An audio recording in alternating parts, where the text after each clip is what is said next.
देखो ये क्वेश्चन कैसे करेंगे। ये क्वेश्चन दे रखा है 272 divided by 14/7 into 9 + 7 minus 3 + 8 minus 4 + 8। तो सबसे पहले इस ऐसे क्वेश्चन में क्या करते हैं, इसमें जो सबसे ब्रैकेट होता है ना, ब्रैकेट वाले को सोल्व करें। तो ब्रैकेट के भी अंदर जो सबसे अंदर ब्रैकेट है, सबसे पहले उसको सोल्व करें। सबसे अंदर वाला ब्रैकेट कौन सा, ये है, तो ये वाला सोल्व करेंगे पहले, ठीक है। तो चलो सोल्व करते हैं। तो जैसे हम सोल्व करेंगे क्या आएगा, 272 ऐसे लिखता हूँ, डिवाइडेड बाय 14/7 इंटू में 9 + 7 माइनस का 3 + 8 और फिर ये बन गया 8 + 4 12, तो ये बन गया -12। ठीक, अब इतना होगा। इसके बाद इस वाले जो ये वाला ब्रैकेट है, ये वाला, इस वाले को सोल्व करेंगे। अब वो कैसे करेंगे, लिख दिया हमने 272 डिवाइडेड बाय 7 को 14 से डिवाइड करेंगे, क्या बन जाएगा 2 इंटू ब्रैकेट के अंदर 9 + 7 माइनस का 3 + 8 कितना बन गया, 8 + 3 11, 11 - 12 माइनस का 1 बन गया, ये बन गया -1। ठीक, अब इसके बाद क्या करेंगे, अब देख 272 डिवाइडेड बाय 2 इंटू 9 + 7 माइनस ये है और इंटू में -1 है, तो माइनस माइनस का बन जाएगा प्लस बन जाएगा, तो प्लस का 1। ठीक, अब क्या बन गया 272 डिवाइडेड बाय 2 इंटू, अब इस ब्रैकेट को सोल्व करें, 9 + 7 16, 16 + 1 17, कितना बन गया 2 + 17। ठीक, अब आगे क्या करेंगे, अब इसको सीधा डिवाइड कर दो, 272 को 2 इंटू 17 से डिवाइड कर दो। ठीक, 272 को डिवाइड करना है 2/17 से, ठीक है, क्योंकि डिवाइड में है ना, ये ब्रैकेट में है, तो इस ब्रैकेट को सोल्व करेंगे सबसे पहले। ये क्या बन जाएगा 34, ये 34 लिख दो या सीधे ऐसे लिख दो। अब इसको काट दो, 2 से कट जाएगा 136 पे, अब 17 से कट जाएगा 8 पे, 17 से किस पे कट जाएगा 8 पे। वो कैसे पता लगाया हमने, जैसे 17 है ये और ये है 136, तो 17 की मल्टीप्लाई ऐसे में कर जो लास्ट में 6 बन जाए, तो 8 से करेगा, तो 8 से करेगा तो 6 आएगा लास्ट में, 7 × 8 = 56। ठीक है, 8 से मल्टीप्लाई, तो option A is correct answer. ठीक है, नेक्स्ट क्वेश्चन देखो। नेक्स्ट क्वेश्चन क्या बोलता है कि ए एक कार्य को 14 दिन में पूरा कर सकता है और बी उसी 17 दिनों में पूरा कर सकता है। मतलब ए जो है किसी कार्य को 14 दिन में कर सकता है, बी उसी कार्य को 17 दिन में कर सकता है।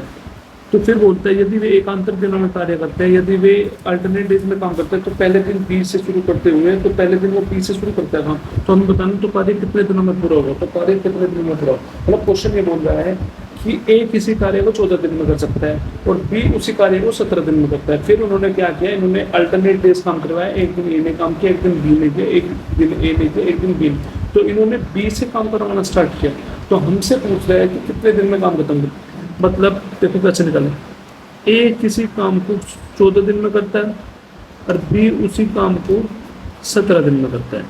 तो इनका जो अगर हम 14 की मल्टीप्लाई 17 में कर दें, तो ये हमारा आ जाएगा टोटल वर्क, ये हो गया हमारा टोटल वर्क। अगर टोटल वर्क में से टोटल टाइम डिवाइड कर देंगे तो हमें पता चलता है उसने एक दिन में काम क्या किया। तो 14 × 17 को डिवाइड करें, 14 से कितना मिल गया 17, तो ए ने एक दिन में कितना काम किया 17। ठीक, तो 14 × 17 डिवाइडेड बाय 17 कितना मिल गया 14। तो बी ने एक दिन में कितना काम किया 14 काम किया। ठीक, तो ए ने एक दिन में 17 काम किया, बी ने एक दिन में 14 काम किया, तो 2 दिन में मिलकर इन्होंने कितना काम कर दिया, 2 दिन में मिलकर इन्होंने काम कर दिया 17 + 14 31 काम कर दिया। ठीक, और टोटल काम कितना है 14 × 17, 14 मल्टीप्लाई 17 में करते, ये हो जाएगा टोटल वर्क। 7 × 4 = 28, ऐसे लगे 2, 4 × 4 = 5 6, तो ऐसे 1 और 7, तो क्या बन गया 8 7 6 13, ऐसे लगा 1, 238 टोटल काम है। और 31 2 दिन में 31 काम हो रहा है, तो 31 को ऐसे मल्टीप्लाई करो 238 के पास आता है, किससे करेंगे मल्टीप्लाई, इसको मैं मल्टीप्लाई करूँगा, इसको मैं किससे मल्टीप्लाई कर सकता हूँ, इसको मैं मल्टीप्लाई कर सकता हूँ, कितना काम है टोटल, टोटल वर्क है 238 है ना, टोटल वर्क है भाई हमारा कितना 238, 238 है टोटल वर्क। ठीक, तो कितने से मल्टीप्लाई करें, अगर मैं 30 मान के चलूँ, 30 के 238 के 7 से मल्टीप्लाई करें 210, 8 से मल्टीप्लाई करें 240 ज़्यादा जाएगा, तो 31 की मल्टीप्लाई कहीं ना कहीं 7 से करके देखें, 7 × 7 7 1 217 काम होगा, तो 31 की मल्टीप्लाई 7 से किया कितना बन गया 217, और इधर भी 7 से मल्टीप्लाई करने भी देंगे तो क्या बन गया 14। तो 14 दिन के अंदर कितना काम हो गया 217। 14 दिन के अंदर कितना काम हो गया 217। अब तो इतना तो काम हो चुका है। 14 दिन में कितना काम हो चुका है? 14 दिन में काम हो चुका है भाई 217। ठीक। तो फिर अब बारी किसकी आएगी? बारी आएगी जिसने स्टार्ट किया था काम। काम स्टार्ट किसने किया था? पी ने। और पी एक दिन में कितना काम करता है? 14। तो एक दिन और काम हुआ, वो कितना काम करते हैं? 14। तो काम कितना होगा टोटल? 231। और दिन हो गए 15। तो मतलब 15 दिन में काम कितना होगा? 231। 15 दिन में कितना काम होगा? 15 दिन में भाई साहब काम हो चुका है 231। ठीक है। 15 दिन में कितना काम होगा? 15 दिन में काम हो चुका है 231। अब देखो 15 दिन में 231 काम हो चुका है। टोटल काम कितना है? 238। 231 हो चुका, काम कितना रहेगा? 7। तो अब काम बारी किसकी आएगी करने की? वो बारी काम करने की आएगी किसकी? ए की। तो ए अब ए काम करेगा, और ए जो है एक दिन में कितना काम कर रहा है? ए जो है एक दिन में 17 काम कर रहा है। मतलब ए जो है एक दिन में कितना काम कर रहा है? 17 यूनिट। तो हमसे पूछ रहा है ए को काम कितना करवाना? 7 यूनिट। तो 7 यूनिट काम कितने दिन में कर लेगा वो? इसका मतलब है मैं लिख सकता हूँ 17 यूनिट काम जो है कितने दिन में हो रहा है? एक दिन में हो रहा है। तो 1 यूनिट काम कितने दिन में होगा? 1/17। हमें करवाना कितना काम है? 7 यूनिट। तो 7 यूनिट काम कितने दिन में हो जाएगा? 7 यूनिट काम कितने दिन में हो जाएगा? 1/17 इंटू 7। तो 7/17 आ गया। तो ये 7 काम और होगा तो काम पूरा होगा। और कितने दिन में? 7/17 दिन। 15 दिन पहले और 7/17 दिन ये, तो कितना आ जाएगा आंसर? 15 दिन पहले प्लस 7/17 दिन ये, तो क्या हो जाएगा? 15 प्लस 7/17 करेंगे तो कितना आ जाएगा हमारे पास? 15 सही 7/17 इसका आंसर है। कौन सा? 15 सही 7/17 इसका आंसर है। कौन सा ऑप्शन है? तो ऑप्शन है इसमें 15 सही 7/17। कौन सा ऑप्शन में? Option first is correct answer. ठीक है। देखो 12वां क्वेश्चन इनकम्प्लीट है, तो जब इनकम्प्लीट क्वेश्चन है तो पूरा हो नहीं सकता। बट मैं आपको करने का तरीका बता देता हूँ, इसको करेंगे कैसे। अपने आप थोड़े से नंबर रख के तो मैं इसको सोल्व करना बताता हूँ। पहले क्या कह रहा है? Pipe A can fill 7/9 part of a tank in 28 hour. मतलब पाइप पी जो है 7/9 पार्ट जो है टैंक का 7/9 भाग जो है 28 घंटे में भरता है। और pipe Q can fill 2/3 part of 2 hour. और पाइप क्यू जो है उस अपनी टंकी का 2/3 भाग कितने घंटे में भरता है? 2 घंटे में भरता है। फिर दोनों को एक साथ दोनों को उसने कर दिया क्लोज। ठीक है। फिर उसने कर दिया दोनों को क्लोज। फिर पाइप आर को ओपन किया है और एंड एम्प्टीड ओपन टुगेदर। तो उसने पूरी टैंक को खाली कर दिया आर ने, जैसे आर को ओपन किया। तो हमसे बोला है कि how long will take to fill the empty tank. तो अगर तीनों को एक साथ काम शुरू करवा दे तो वो कितने दिन में काम करेगा? मतलब क्वेश्चन में कह रहा है कि पाइप ए जो है वो किसी टंकी का 7/9 पार्ट जो है 28 घंटे में भरता है। और पाइप क्यू जो है वो टंकी का 2/3 पार्ट जो है 2 घंटे में भरता है। तो दोनों को पाइप क्लोज कर दिया, दोनों पाइप को। फिर आर को खोला गया, तो आर ने जो टंकी भरी थी उसको खाली कर दिया। तो हमसे बोल रहा है अगर तीनों को एक साथ खोल दिया जाए तो कितने टाइम में वो टंकी भर देगा। तो सबसे पहले तो क्वेश्चन में क्या दे रखा है? क्वेश्चन में टोटल निकाल लेंगे। टोटल उसे पूरी टंकी भरने में कितना टाइम लगा, क्योंकि टंकी हमें पूरा टंकी भरने का टाइम नहीं दे रखा। तो पी का जो पाइप पी है उसमें दे रखा है 7/9 पार्ट जो है 7/9 पार्ट्स है वो 28 घंटे में भरता है। और पूरा कंप्लीट टंकी कब भरती है? जब पूरा एक पार्ट होता है। मतलब जब 1 यूनिट की वैल्यू होती है, वो 1 यूनिट की वैल्यू होती है जब टंकी कंप्लीट भरती है। पर टंकी कितनी भरती है? 7/9 पार्ट। तो यहाँ से 1 की वैल्यू निकालनी पड़ेगी। 1 यूनिट की वैल्यू कैसे निकालेंगे? अगर हम 9/7 से मल्टीप्लाई करते हैं दोनों तरफ, 1 यूनिट की वैल्यू निकाल। इधर हमने 9/7 से मल्टीप्लाई कर दी, तो 9 से 9 गया, 7 से 7 गया, क्या बच गया? 1 यूनिट। तो इधर हमने क्या कर दिया? इधर भी हमें 9/7 से मल्टीप्लाई करनी पड़ेगी। तो 7 चौक 28, कितना बन गया? 9 चौक 36। तो मतलब पाइप पी जो है किसी टंकी को 36 घंटे में भर सकता है। पाइप पी जो है किसी टंकी को कितने घंटे में भर सकता है? 36 घंटे में भर सकता है। फिर ले लो क्यू। एक पाइप क्यू है, पाइप क्यू जो है 2/3 पार्ट जो है वो 2 घंटे में भरता है। तो 2/3 पार्ट भरा है तो हमें पूरी टंकी भरनी है। तो पूरी टंकी कैसे भरेंगे? जब यहाँ पे 1 यूनिट तो उसका 1 यूनिट वर्क निकालना पड़ेगा। वो कैसे निकालें?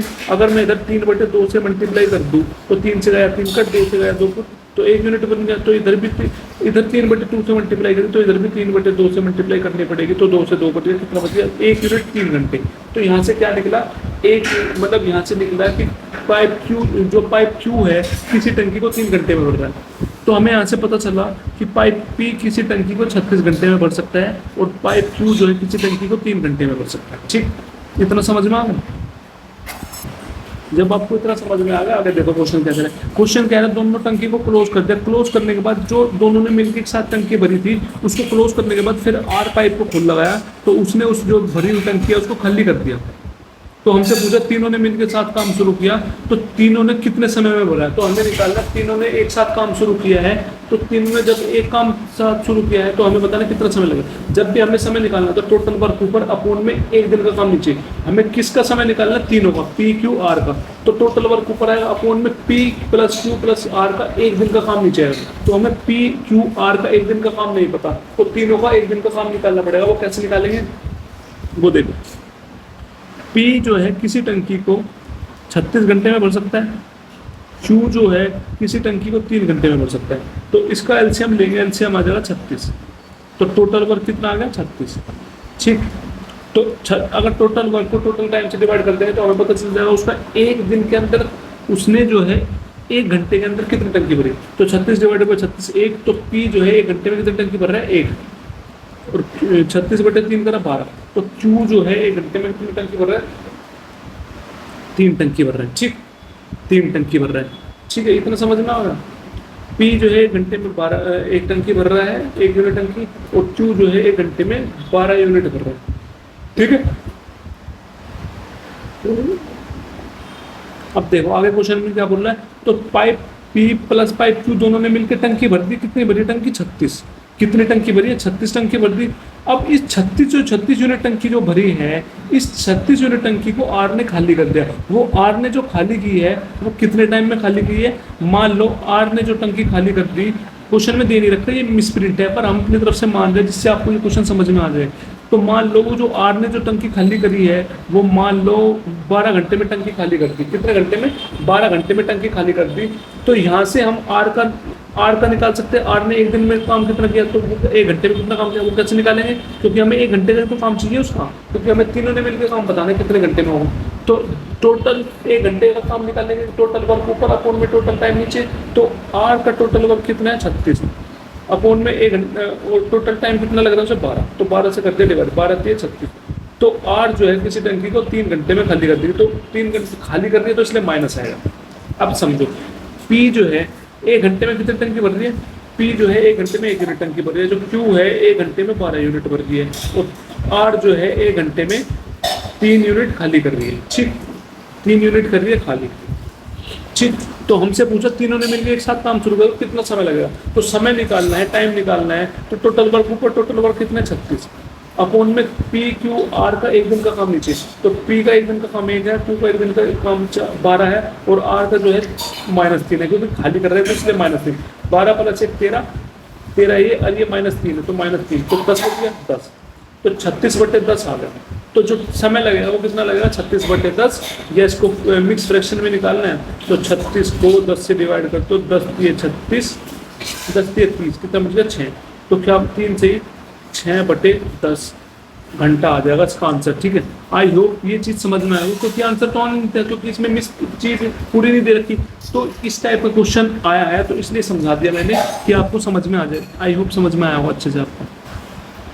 अब नेक्स्ट क्वेश्चन निकालते हैं। नेक्स्ट क्वेश्चन क्या बोल रहा है? एक घनाभकार टैंक का आयतन जिसके आयाम 2 मीटर × 49 मीटर और 46 मीटर दिए गए हैं। मतलब एक घनाभकार टैंक है, उसका हमें आयतन निकालना है जिसके आयाम दे रखे 2 मीटर 49 मीटर और 46 मीटर। तो हमें घनाभकार है, घनाभकार का क्या निकालना है? आयतन निकालना है। तो घनाभकार के आयतन का फॉर्मूला क्या होता है? घनाभकार के आयतन का फॉर्मूला होता है लंबाई गुणा चौड़ाई गुणा ऊंचाई। ठीक, ये फॉर्मूला होता है। और इसने आयाम दे रखे हैं, तो आयाम में क्या होता है? जो आयाम में चीज़ होती है, पहले वाली तो हमारी होती है लंबाई, दूसरे वाली होती है चौड़ाई, और तीसरे वाली होती है ऊंचाई। ठीक, तो लंबाई कितनी है? 2 मीटर, और चौड़ाई कितनी? 49, और 46 क्या है? ऊंचाई। तो इसकी करते हैं मल्टीप्लाई। तो मल्टीप्लाई करने से बढ़िया आसान तरीका है निकालने का, लास्ट की मल्टीप्लाई कर लो, 6 में कर लो, 9 6 54, 4 बच गया, 4 की मल्टीप्लाई 2 में 4 दूनी 8, लास्ट में 8 किसका वो आंसर है, तो ऑप्शन 4 इस करेक्ट आंसर। नहीं तो फिर इसको पूरे को मल्टीप्लाई कर लो, वो आपकी मर्जी है। ठीक, अब देखो ये क्वेश्चन करते हैं। क्वेश्चन क्या है, 16% of 50 minus 2/6 into cube root of 729, 729 का क्यूब रूट और इंटू में है square root of 64 is equal to Y. हमें वाई की वैल्यू निकालनी है।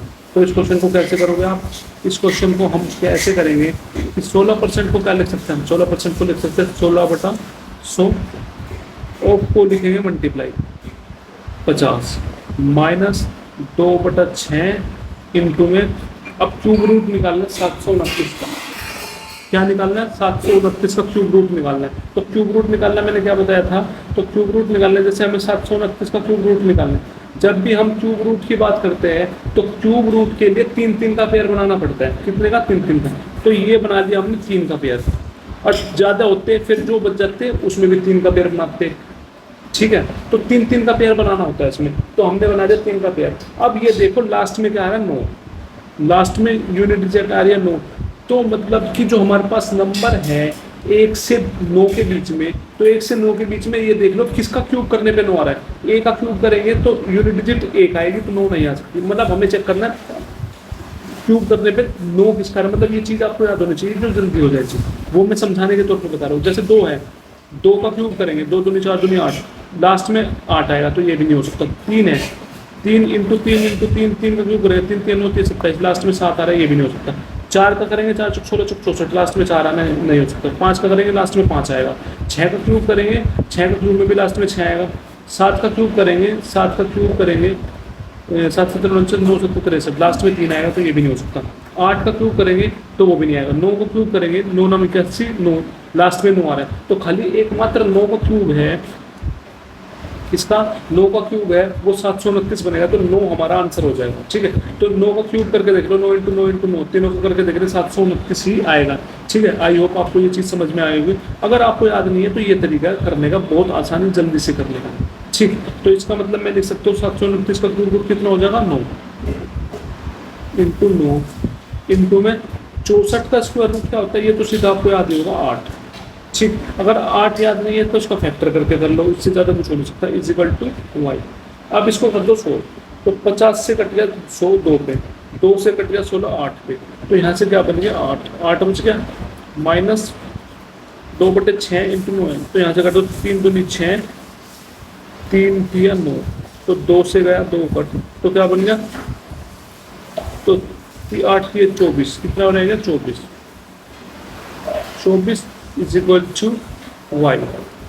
तो यहाँ से y की वैल्यू क्या बढ़ जाएगी हमारे पास, y की वैल्यू बन जाएगी 8 में से 24 घटाएगा तो आएगा 16, साइन कौन सा आएगा माइनस का, क्योंकि बड़ा माइनस का है, तो -16 आंसर आ गया। तो y की वैल्यू क्या आ गई, y की वैल्यू आ गई भाई हमारे पास -16, तो option C is correct answer. ठीक, चलो 15वां क्वेश्चन देखते हैं। 15वां क्या बोलना है कि 12 सेंटीमीटर भुजा वाला एक ठोस घन 12 सेंटीमीटर लंबाई, 18 सेंटीमीटर चौड़ाई और 14 सेंटीमीटर ऊंचाई वाले एक घनाकार कंटेनर में गिराया जाता है। मतलब हमारे पास एक 12 सेंटीमीटर भुजा वाला एक ठोस घन है, तो उस घन को हमने किस में डाल दिया, एक 20 सेंटीमीटर लंबाई वाला, 18 सेंटीमीटर चौड़ाई वाला और 14 सेंटीमीटर ऊंचाई वाला एक घनाकार कंटेनर है, उसके अंदर डाल दिया। तो आंशिक रूप से पानी से बाहर, जो आंशिक रूप से पानी से भरा था, वो कंटेनर किससे भरा था, पानी से भरा हुआ था। यदि घन पूरी तरह से डूबा हुआ है तो जल स्तर में वृद्धि है। तो मतलब कि ये कह रहा है कि जो घन जो डूबा है उसमें, और जो घन के डूबने के बाद जो उसका जल स्तर है वो ऊपर बढ़ा है, उसकी ऊंचाई जो बढ़ी है वो कितनी है, ऊंचाई बतानी है।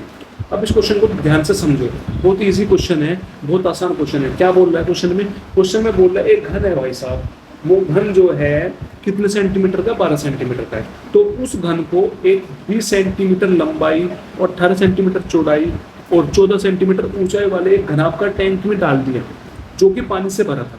तो उस घन को जब उसमें डाला है, तो डालने के बाद जो उसका जल का स्तर है वो ऊपर उठा है, ऊंचा हुआ है तो वो ऊंचाई बतानी है, उसकी ऊंचाई कितनी हो गई, कितनी बढ़ गई, मतलब उसका स्तर जो है जितना, मतलब कितना हो गया टोटल। अब यहाँ से समझने की कोशिश करो, मतलब जब जो भी चीज़ हम किसी भी चीज़ के अंदर डालते हैं, पानी में डालते हैं, कोई भी चीज़ हम पानी में डालते हैं, जो भी चीज़ है जितना उसका घन होता है, जो भी चीज़ है जितना उसका घन होता है, सॉरी, जो भी चीज़ है जितना उसका आयतन होता है, मतलब जो भी चीज़ उसमें डाली है उस चीज़ का जो भी आयतन होता है, उसका उसका उतना ही स्तर पानी का ऊपर बढ़ता है उसका, ठीक है, उसका पानी का स्तर उतना ही ऊपर बढ़ता है।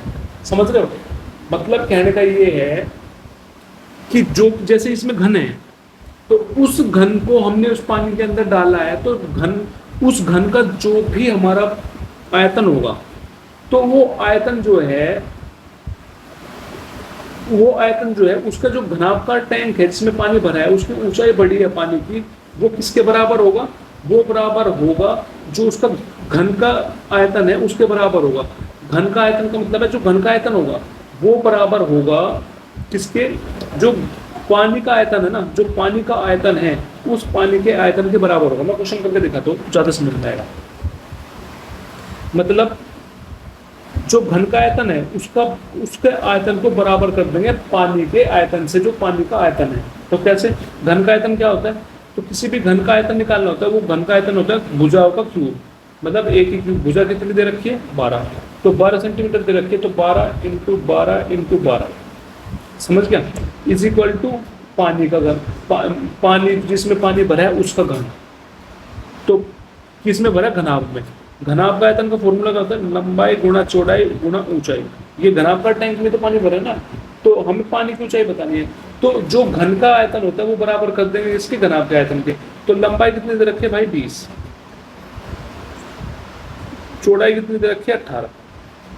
और ऊंचाई जो है वो ऊंचाई उसकी बड़ी है, तो हमें नहीं पता, जब ऊंचाई बड़ी है तो हमें थोड़ी ना पता कितनी होगी, तो उसको मान लेंगे, मैच मान लें, ठीक। अब इसको कर दो सोल्व। कैसे?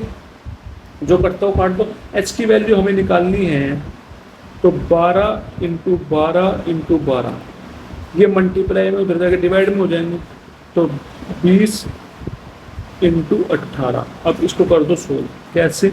2 छिक 12, 2 नम 18, 3 तिया 9, 3 दूनी 6।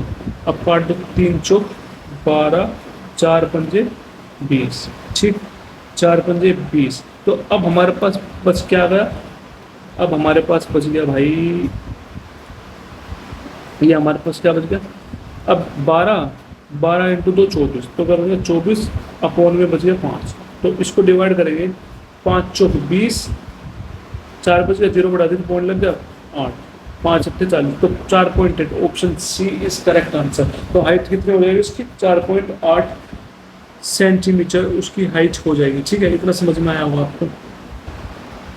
नेक्स्ट क्वेश्चन देखो, नेक्स्ट क्वेश्चन क्या बोल रहा है कि वस्तु x और y के क्रय मूल्य का अनुपात 6:7 है। मतलब एक वस्तु दे रखी है हमारे पास, दो वस्तु, एक x वस्तु एक y वस्तु, जिसका क्रय मूल्य का अनुपात दे रखा है 6:7। फिर ये बोल रहा है कि एक आदमी x को बेचकर 11% का लाभ कमाता है, तो x वस्तु को बेचकर 11% का लाभ कमाता है, फिर वही y को बेचकर वो 28% की हानि कमाता है। तो पूरे लेन देन में उसे लाभ हानि प्रतिशत क्या होगी? तो उसे लाभ हानि प्रतिशत क्या होगी? मतलब क्वेश्चन में कह रहा है दो वस्तु हमारे पास है x और y है, जिसका अनुपात दे रखा है 6:7। तो x वस्तु को उसने 11% के लाभ पर बेचा, तो y वस्तु को उसने जो है 28% की हानि पर बेचा। तो हमें बताना जो उसे पूरा लेन देन में जो लाभ या हानि हुई है, तो कितना प्रतिशत की लाभ या हानि उसको हुई है, ठीक। तो कैसे करेंगे इस क्वेश्चन को? इस क्वेश्चन को हम सिंपल तरीके से करेंगे कि वस्तु x है, उस वस्तु x को कितने की है? वो चीज़ 6 की चीज़ है। तो मतलब वही है जैसे हमने पहले आपको बताया था, एक तरफ तो लिख लेंगे हम वस्तु, एक तरफ लिख लेंगे हम वस्तु, ठीक है, एक तरफ लिख लेंगे हम वस्तु वस्तु और एक तरफ लिख लेंगे उसके लाभ हानि। तो 6 वस्तु थी, तो उस पे 6 वस्तु पे लाभ हो रहा था 11 का, ठीक। और उससे फिर वस्तु थी 7 वर्षों पे उसे हानि हो रही है, मतलब -28 हो रहा है। तो इसे पूरा लेन देन में बताना कैसे करेंगे? 6 की मल्टीप्लाई 11 में कर दो, क्योंकि लाभ हो रहा है तो प्लस का 11 आ जाएगा। फिर 7 की मल्टीप्लाई 28 में कर दो, हानि हो रही है तो माइनस का है, तो माइनस का साइन आएगा, तो 7 इंटू 28। अपोन में नीचे करते हैं जो वस्तु है उसको ऐड करते हैं, 6 और 7 ये 6 7 13, तो 6 इंटू 11 क्या बन गया 66 माइनस 28 इंटू 7 बन गया 196 अपोन 13। तो 66 में से 196 घटाएंगे तो बचेगा 130, साइन आएगा माइनस का क्योंकि माइनस बड़ा है, तो अपोन 13 से कट गया 10 पे तो -10% आ गया। तो -10% का मतलब क्या है, तो मतलब 10% की उसे लॉस हो रही है, उसे हानि हो रही है। तो ऑप्शन कौन सा आएगा, ऑप्शन आएगा इसमें option B is correct answer. ठीक है, आई होप समझ में आया हुआ इस चीज को। अब देखो नेक्स्ट क्वेश्चन, देखो नेक्स्ट क्वेश्चन क्या बोल रहा है, कमल अपनी यात्रा 9 घंटे में पूरी करता है। जो कमल है अपनी यात्रा को 9 घंटे में पूरी करता है, वह आधी दूरी 26 किलोमीटर प्रति घंटे की गति से और शेष दूरी जो है 91 किलोमीटर की गति से तय करता है। मतलब कि वो आधी दूरी तो 26 किलोमीटर प्रति घंटे की गति से तय करता है और आधी जो बची हुई दूरी है वो 91 किलोमीटर प्रति घंटे की गति से दूरी को तय करता है। तो यात्रा की लंबाई पूछ रहा है, वो यात्रा की लंबाई बताना है। मतलब क्वेश्चन में बोल रहा है कि कमल अपनी यात्रा को 9 घंटे में पूरी करता है और आधी दूरी तो वो 26 किलोमीटर प्रति घंटे की गति से चलता है और बची हुई दूरी जो आधी है वो 91 किलोमीटर प्रति घंटे की गति से चलता है। तो हमसे यात्रा की लंबाई पूछ रहा है, यात्रा की लंबाई कितने किलोमीटर में, मतलब क्या पूछ रहे हैं, हमसे दूरी पूछ रहा है। तो दूरी का फॉर्मूला क्या होता है, दूरी का फॉर्मूला होता है गति इंटू समय, गति इंटू समय। क्या होता है, गति इंटू समय, यही होता है ना, गति इंटू समय। तो चलो हमें क्वेश्चन में गति तो दे रखी है 26 और 91, 2 गति दे रखी है, हमें समय पता है, समय नहीं पता, तो हमें समय निकालना पड़ेगा। तो समय निकालने के लिए क्या करेंगे, तो जो चीज़ हमें क्वेश्चन में दे रखी है उस हिसाब से हम चीज़ करेंगे। कैसे, अब देखो क्वेश्चन में बोल रहा है कि मतलब पहले आधी दूरी तो 26 किलोमीटर प्रति घंटे की गति से करता है, फिर आधी दूरी को वो 91 किलोमीटर प्रति घंटे की गति से करता है। तो इसका मतलब क्या है, इसका मतलब आप क्या समझे, इसका मतलब समझे कि उसकी जो दूरी है, दूरी बराबर है, दूरी क्या है, बराबर है। मैंने चीज बताई थी, जब भी किसी भी क्वेश्चन में दूरी बराबर हो, जो भी उसकी गति होगी, गति का अनुपात जो जितना भी होगा उसका उल्टा उसके समय का अनुपात होगा। तो क्वेश्चन में जो अनुपात दे रखा है, किसका दे रखा है, गति का, कितना 26 और 91, ये 26 दे रखा है, ये दे रखा है 91, ठीक। इसका अनुपात निकालेंगे, काट लो, किससे कट जाएगा, ये 13 से कट जाएगा, 13 दूनी 26, 13 सत्ते 91, 2 अनुपात 7 बन गया, जिसका गति का अनुपात। तो समय का अनुपात क्या हो जाएगा, इसका उल्टा हो जाएगा, तो 7 अनुपात 2 हो जाएगा समय का अनुपात, मतलब 7 अनुपात 9 हो जाएगा, ठीक है। तो फिर इसने बोला है क्वेश्चन में कि उसको कमल जो है अपनी यात्रा को 9 घंटे में पूरी कर देता है। कमल कितने घंटे में यात्रा पूरी कर देता है, 9 घंटे में। तो कमल को समय कितना लगता है, पहले आधी दूरी करने में 7 घंटे, अगली में 2, तो 7 + 2 9 यूनिट। कमल को कितना टाइम लग रहा है, 9 यूनिट, और क्वेश्चन में रखा है 9 घंटे। तो यहाँ से क्या लिख सकते हैं हम, 9 यूनिट किसके बराबर, 9 घंटे के। तो यहाँ से 1 यूनिट की वैल्यू होगी 1, जब 1 यूनिट की वैल्यू 1 आ गई तो 7 यूनिट की वैल्यू कितनी आ जाएगी, 7। तो इसको लगेंगे भाई 7 घंटे, 2 यूनिट की वैल्यू 2, इसको लगेंगे 2 घंटे, ठीक। पहली दूरी करने में 7 घंटे, दूसरी दूरी तय करने में 2 घंटे। यहाँ से अब पता चल गया हमें समय भी, हमें टाइम भी निकाल दिया। अब जब टाइम भी हमें पता चल गया, सीधा रख दो फॉर्मूले में, हमें दूरी निकालनी है। तो दूरी का फॉर्मूला क्या होता है, गति इंटू समय, गति इंटू समय। अब ये चीज़ निकालनी है हमें, वो कैसे निकालोगे अब देख लो, वो ऐसे निकालेंगे।